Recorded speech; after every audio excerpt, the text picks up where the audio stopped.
a lot of these schools offer financial aid. I know MIT does have scholarships programs. Hi everyone, before we jump into the conversation, I would invite you to join this community to hear more interviews that will help you become more informed, motivated, and hopefully inspired.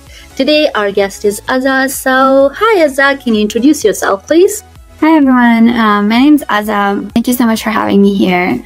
I grew up in Pakistan, in Karachi, and moved to the US for my undergrad. So I went to Yale for my bachelor's, and then I graduated and joined McKinsey as a consultant. I worked with them in North America out of their New Jersey office for a year, and then I moved with them to the Middle East, where I spent 2.5 years in Dubai. At that point, I was looking to do grad school.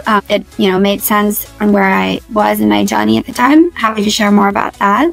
So I moved to the US and I did my business school at MIT Sloan. And after business school, I rebounded back to McKinsey, but this time in their San Francisco office, which is where I am right now. So happy to chat about details there and any questions you have. But yeah, thanks for having me. Of course. So why don't we start with your journey from Pakistan to Yale? How was it? Yeah, at the time I was, in school, I was like really, really keen and excited to go abroad to do my university. But there were obviously a few considerations. It's a very expensive decision to go abroad. So I wanted to make sure I can go someplace where there's financial aid available. And I also wanted to be a place where I felt like, I was traveling halfway across the world and like leaving my family behind. I wanted it to be an institution where I felt like I could get like really high quality education if I was making that big life decision. So thankfully, I had a few people in the years above me who had, gone to Yale, and I started to learn about the school. We had some folks visit our grammar from Yale, so I got to hear about it. And coincidentally, I had to travel to the US for a family wedding just a year before I was applying. And it was very close to New Haven, so I was able to go and like visit campus before, and I just fell in love with the place. So I made the decision to apply to undergrad in my early decision round, which means that once you get in, Yale doesn't do early decision, it does early action, which means that it's not binding if you apply early to go, but you can anywhere else early. So I wanted to show that I'm like committed to this school and, accelerate my application process. And then, applied, was able to get lucky and get in. And yeah, happy to answer any questions specifically about that, Ambreen. Of course. Take a step back, right? At what point in your career did you decide to do MBA? Yeah, so when I graduated my undergrad, I wasn't sure that I was going to do grad school. At that point, I felt like pretty satisfied with where I was. I felt like I could learn a lot just from working and getting work experience. So that had been my ingoing hypothesis. And then I remember when I was in Dubai, maybe 2 years into my time there, I was starting to feel a little bit like I was not stagnating, but like slowing down in my learning curve. I wanted to change things up a little bit. I wanted to see what a move out of the Middle East could look like at that time. And so I began to start toying with the idea of grad school in general. I had a few different interests. I wasn't sure what was right for me. But, more recently I started getting interested in the people side of business. And then I've also started getting very interested in product management. And I wasn't sure which one would be the right fit for me. And, what would be a good transition? What would a career look like in those spaces? And so a lot of folks, at McKinsey and around me had been going to business school and talking to me about why they had felt like they could go there and take that 2-year break from the professional world and really learn for the sake of learning, explore what career outside of consulting could look like for them. And that started to sound more and more appealing to me. I was also interested in moving back to the US for personal reasons. I was getting married and I wanted to see my personal life evolve in the US. And so at that point, I thought business school made the most sense for both the professional career exploration side and my personal life objectives. And so I began to apply in my final year in Dubai and heard back in December, ended up quitting in end of Jan and then joining business school in August. So I took some months off. Wow, that's amazing. Can you share a little bit more about MIT's application process? Because that's a bit unique. And how did you stand out from thousands of applicants applying to MIT and all the business schools every year? Yeah, sure. MIT's application process is unique. You know, a lot of schools typically would have this like personal statement or essay format, whereas I would almost think of MIT, so they have like a cover letter, which is very constrained in terms of word count. And they have what they call like a video essay or like a video statement, which is about a minute or 2 minutes. It varies a little bit year on year with a prompt.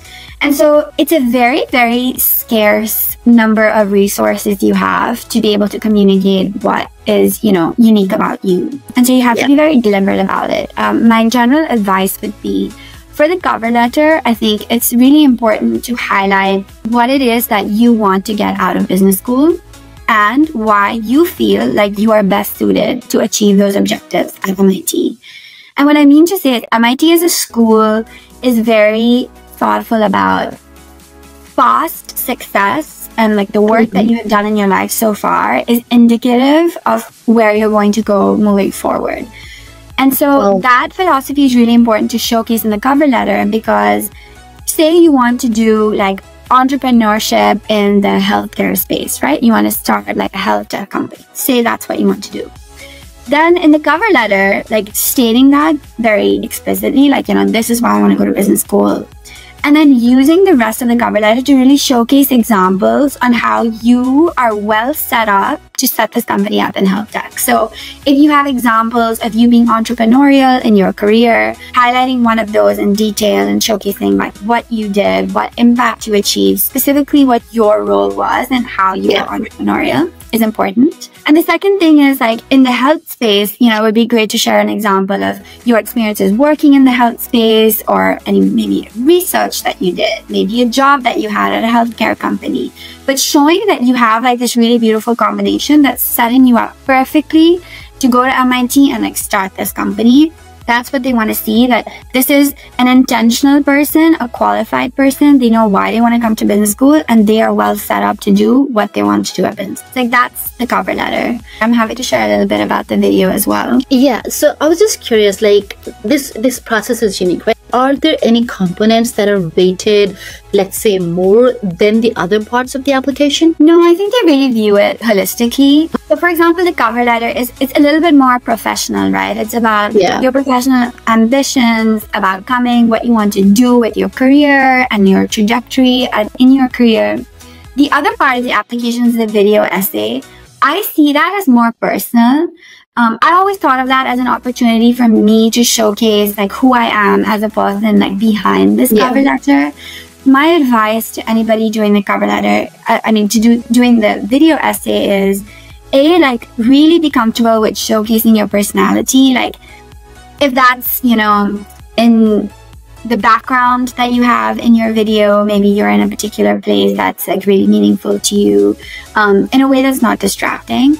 Or if you have a really like impactful story that you want to share, you can do that and have the background be blank so the focus is really on like what you're saying. I think what's really important when you think about the video essay is like having an anchor. So when, you know, they're going to watch thousands and thousands of videos, what is it that they're going to remember about you? Like what about your video is going to stand out to them, either in what you said or where you were or what you shared. Like it's really nice to have a hook or a piece of glue that they can be like, oh, the woman who talked about, I don't know, parachutes, or the woman who, you know, is really cares about afforestation in Pakistan. It could be like super random. The prompts vary year on year, but usually it's something around the lines of share a little bit about yourself to your classmates and talk about why MIT is the best place for you, right? So it's an opportunity to show the human side of yourself with the professional side, which is why I wouldn't weigh like one more than the other. That's amazing. And then once applications are submitted, what sort of interviews does MIT does? Yeah, so they do have interviews. They're usually by members of like the admissions committee in general. So it's not like alumni interviews. The interviews are very centered around past experiences. So a lot of like recruiting style, like tell me a time when you mentored a colleague, and then they'll go deep into like what that experience was like, what feedback you got, what feedback you gave them, like what that experience was. Similarly, like working on teams, you know, being entrepreneurial. You have to think about the ethos of the school. Like the school is a very innovative space, and they like really pride themselves on innovation. So examples of being innovative, examples of working on teams, like every class you're going to be in, you work with a team. So they want to make sure there's someone who like knows how to do that or is good at doing that. So think, you know, questions like fit questions around that. They'll ask you about like your past experiences. They'll definitely ask you why MBA, why MIT. So have like, you know, really, really thought through reasons why this place at this time makes the most sense for you. I think it's really critical. There's only one round of interviews, Ambreen, to answer your question. They do ask 2 follow-up questions before that interview. One is around an example of when you have contributed to like diversity and inclusion in your career. And another is about data analysis. So either a piece of analysis that you have created or a piece of analysis that really resonates with you, talking a little bit through it. There are like very specific wording to the prompts, but these are 2 short answer questions they ask you before the interview. I think being very familiar with your application is like really important going into the interview in case they bring anything up. Just like be totally refreshed on what you shared. Sounds good. So you did undergrad at Yale, and then you were already at McKinsey, and you left that to come to business school, right? Looking back, do you think it was a decision worth $250,000 degree, or do you think it has an ROI worth investing 2 years of life in? I don't know if that's like a standard answer, like a hell yes or hell no answer. Yeah. I think it really depends on the person and the context. Like for me, I didn't think of it as like I was leaving behind like McKinsey and Yale when I was going to business school. For me, it was adding to my, you know, professional journey at the time. I felt like I needed to use my brain in a different way for a couple of years. I was young. I had a long career ahead of me. I think, you know, you have to have belief in yourself and your capabilities. So like you feel like you're making this investment now, but in the grand scheme of your life, 2 years is really not very long. It is very expensive though, right? Like, yes. I think people think about the opportunity cost. So like what you could have been earning like instead of going to business school, but then also just like the cost of the program itself is very high and like hard to manage. I was lucky in that McKinsey sponsored me, so they covered my like tuition and schooling for the 2 years that I was there, on the condition that I would go back and work with them for 2 years after, which is what I'm doing right now. So there are ways to do it. You know, a lot of these schools offer financial aid. I know MIT does have scholarships programs. They're not like need blind, which means that they often give it, you know, on the basis of merit, or if they sense that, you know, this is someone they like really, really want to bring. For what reason? It's a little bit, you know, their pockets are not deep, MIT's, in terms of the types of scholarships that they give. So it is considered one of the more expensive programs. So if you do have the opportunity to get it sponsored by an institution, I think, you know, that's really helpful. To go to business school, you have to know what you want to get out of it, right? And for each person, that's different. For some folks, it might be a chance to start a company in a relatively safe environment where they can take the tasks that they need based on what the needs of the company are at that time. For others, it's a way to invest in their social life. You know, people feel really consumed in undergrad and their professional lives and haven't taken that step back to really build community around them. And a lot of people come to business school to do that.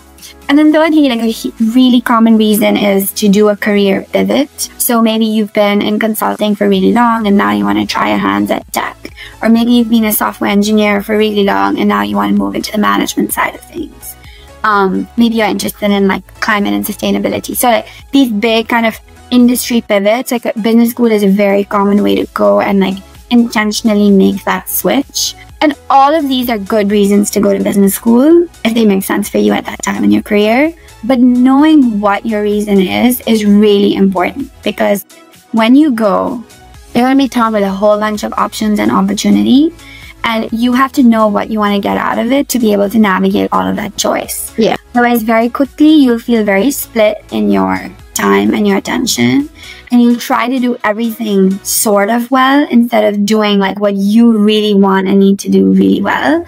Which is why like I think it's really important to do that reflection ahead of. Yeah, and I feel like it's also very easy to become distracted when everyone around you is doing so many different things. Yeah. Like I started with consulting, but then I was like, no, okay, I want to go into finance and stuff like that. So it's important to stay focused. You're right.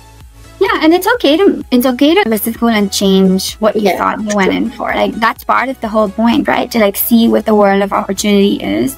But then it's also important to stay grounded and remember, like, look, like for you, it's like really important for, you know, for whatever. Some people have like immigration considerations and be like, oh, like I really want to start a company. But if they start a company, like maybe they're not able to stay in the US on their passport, and that's like a huge trade-off, right? Some people like might need a well-paying job to like pay off debt and like, you know, support their families. For them, like taking a super risky move might be less ideal. So I think a lot of people impart a lot of advice at business school, like, oh, you should start a company, or like you should launch a search fund.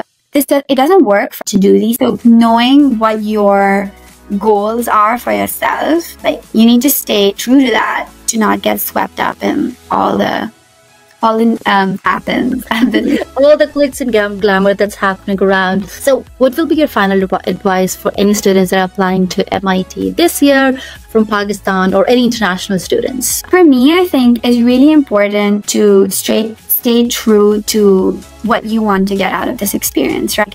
Have some clarity in this experience will be a stepping stone for something, whether that's getting a new role, that's moving to the US, that's like know and do that brainstorming ahead of time, and really invest in making sure your application shows the genuine desire you have to do this, right? Because if you're crafting an application because you think it's what the committee wants to hear versus what you truly want to get out of your experience at business school, it's going to be very obvious to the person reading it.